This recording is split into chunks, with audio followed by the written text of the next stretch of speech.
오늘 말씀은 시편 114편 1절부터 8절입니다. 시편 114편 1절부터 8절입니다. 이스라엘이 애굽에서 나오며 야곱의 집안이 언어가 다른 민족에게서 나올 때 유다는 여호와의 성소가 되고 이스라엘은 그의 영토가 되었도다. 바다가 보고 도망하며 요단은 물러갔으니 산들은 순양들같이 뛰놀며 작은 산들은 어린 양들같이 뛰었도다. 바다야, 내가 도망함은 어찌함이며 요단아, 내가 물러감은 어찌함인가. 너희 산들아, 순양들같이 뛰놀며 작은 산들아, 어린 양들같이 뛰놀면 어찌함인가. 땅이여, 너는 주 앞 곧 야곱의 하나님 앞에서 떨지어다. 그가 반석을 쳐서 못물이 되게 하시며 차돌로 샘물이 되게 하셨도다. 아멘. 오늘 우리가 함께 묵상할 시편 114편은 짧은 시이지만은 성경 전체의 구원 역사를 압축해서 보여주는 아름다운 찬양이기도 합니다. 8절이라는 짧은 분량 안에 홍해가 갈라지고 요단강이 마르며 시내산이 진동하는 장면이 마치 파노라마처럼 펼쳐지죠. 이 시편은 유대인들이 애굽에서 종살이하던 자기 백성을 구원하신 하나님을 기억하면서 유월절 식사 때마다 불렀던 할렐 시편 가운데 하나입니다.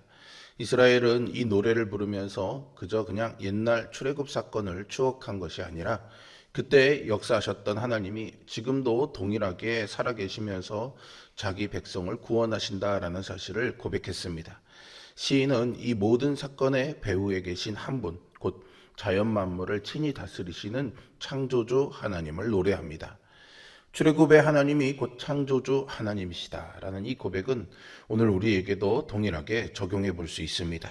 그 동일하신 하나님이 오늘 우리의 삶에도 구원의 능력으로 임하시기 때문이죠. 이 짧은 시 안에 담긴 창조주 하나님의 놀라운 은혜를 함께 살펴보겠습니다. 출애굽 사건을 회상하면서 1절은 이렇게 시작합니다. 이스라엘이 애굽에서 나오며 야곱의 집안이 언어가 다른 민족에게서 나올 때라고 하죠. 시인은 애굽을 언어가 다른 민족이라고 표현합니다. 단순히 말이 달랐다는 뜻이 아닙니다. 언어는 한 민족의 문화와 가치관 또 세계관을 담고 있습니다. 애굽은 이스라엘에게 언어만 낯선 곳이 아니었습니다. 문화와 가치관, 그리고 무엇보다도 섬기는 신들까지 모든 것이 낯선 이방의 땅이었죠. 이스라엘 백성들은 400여 년이라는 긴 세월을 그 낯선 땅에서 노예로 살아야 했습니다. 그런데 하나님께서 그들을 그곳에서 건져내셨죠. 왜 그러셨을까요? 2절이 그 목적을 분명하게 말합니다. 유다는 여호와의 성소가 되고 이스라엘은 그의 영토가 되었도다라는 것이죠. 여기서 성소는요, 단순히 성막 건물만을 의미하는 것이 아니라 하나님이 거하시는 거룩한 처소를 뜻합니다.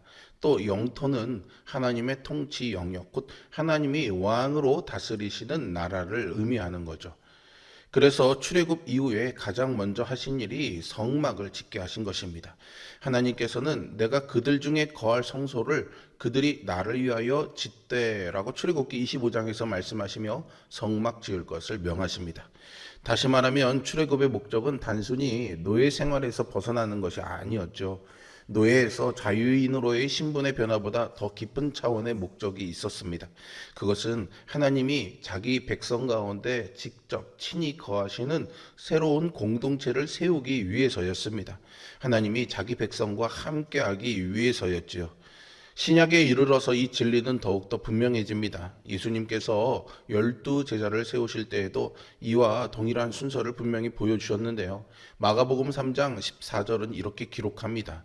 이에 12를 세우셨으니 이는 자기와 함께 있게 하시고 또 보내사 전도도 하시며 라고 되어 있습니다. 사역을 위해 보내시기 전에 먼저 함께 있음을 말씀하신 거죠. 부르심의 목적은 언제나 사역보다 관계가 먼저입니다. 요한복음 1장 14절은 말씀이 육신되어 우리 가운데 거하심에라고 기록하고 있는데요. 여기에서 거하다라고 번역된 헬라어 스케노라는 말은요, 문자적으로요, 장막을 친다라는 뜻이 있습니다. 즉 옛적의 광야에서 성막 가운데 거하셨던 하나님이 이제 예수 그리스도 안에 장막을 친 존재로 우리 가운데 친히 장막을 쳐주신 것이죠. 그리고 오늘 우리에게는 성령께서 우리 안에 내주하심으로 그 임재가 계속되고 있습니다.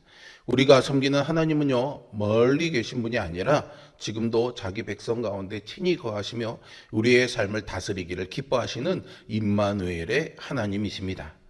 하나님은 우리에게 먼저 많은 일을 요구하시지 않습니다. 하나님과 함께 걷는 삶을 먼저 원하시죠. 예수 그리스도의 이름이 임마누엘이지 않습니까? 하나님이 우리와 함께 하시다라는 이유도 여기에 있는 것이죠. 십자가를 통해 우리를 구원하신 목적도 결국은 하나님과의 끊어진 관계를 회복하기 위함이었습니다. 그러므로 오늘도 가장 큰 복은 환경이 좋아지는 것이 아니라 내가 바라는 성취를 이루는 것이 아니라 하나님이 나와 함께 하시는 것인 줄로 믿습니다. 하나님이 함께 하시면 광야도 성소가 되고 우리의 가정도 예배 처소가 됩니다. 출애굽 사건 속에서 자연 만물이 보인 반응은 정말로 놀랍습니다. 3절과 4절에서 시인은 이렇게 노래합니다. 바다가 보고 도망하며 요단은 물러갔으니 산들은 순양들같이 뛰놀며 작은 산들은 어린 양같이 뛰었도다. 얼핏 보면은 굉장히 동화 같은 표현이고 영화 같은 장면이지 않습니까? 그러나 시인은 중요한 신학적 진리를 노래하고 있습니다. 바다가 갈라진 것은 단순한 자연현상이 아니었던 거죠.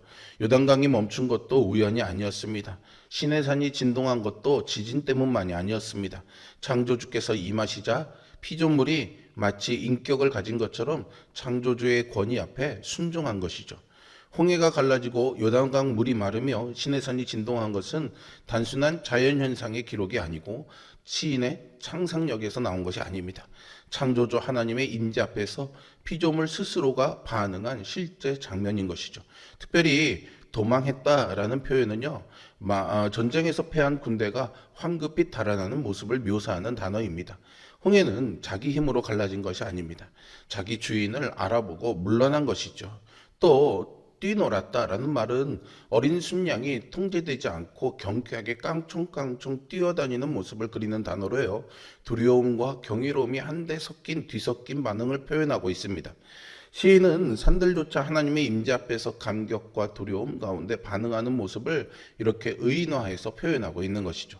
당시에 고대 근동에서 바다는요, 흔히 혼돈과 무질서, 그리고 인간이 다스릴 수 없는 두려움의 세력으로 그렇게 상징되고 여겨졌습니다.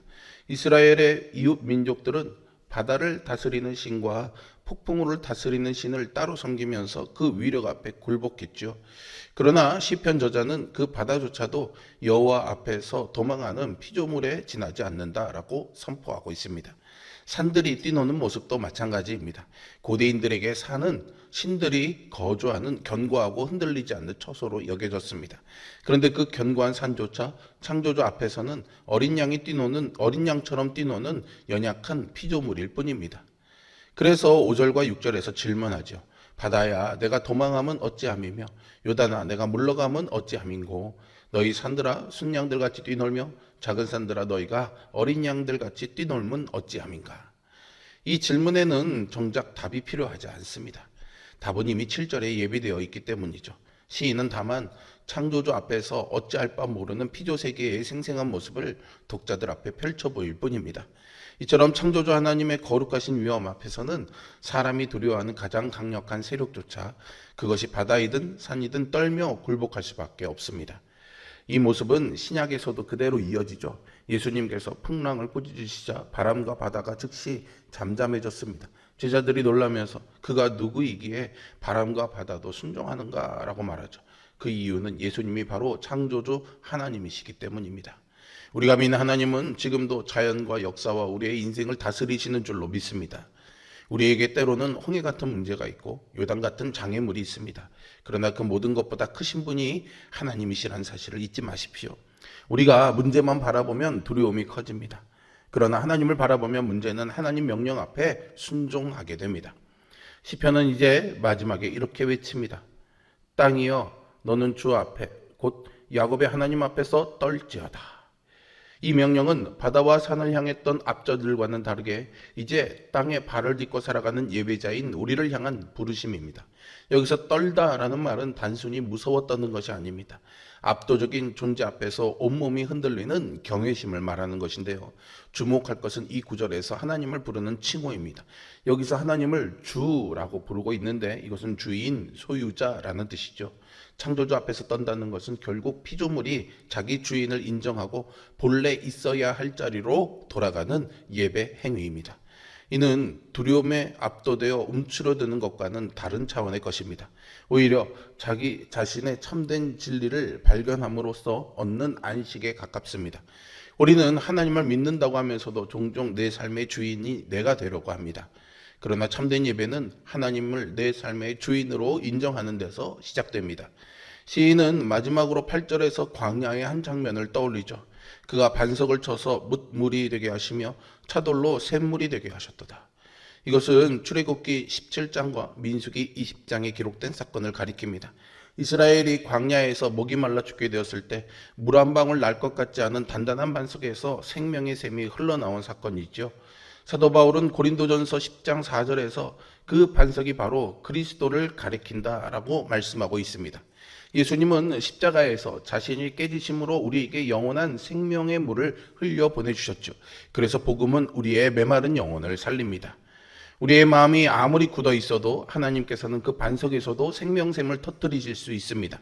상처가 깊어도 오래된 죄의 습관이 있어도 절망이 오래되었어도 창조주 하나님에게 불가능한 일은 없습니다.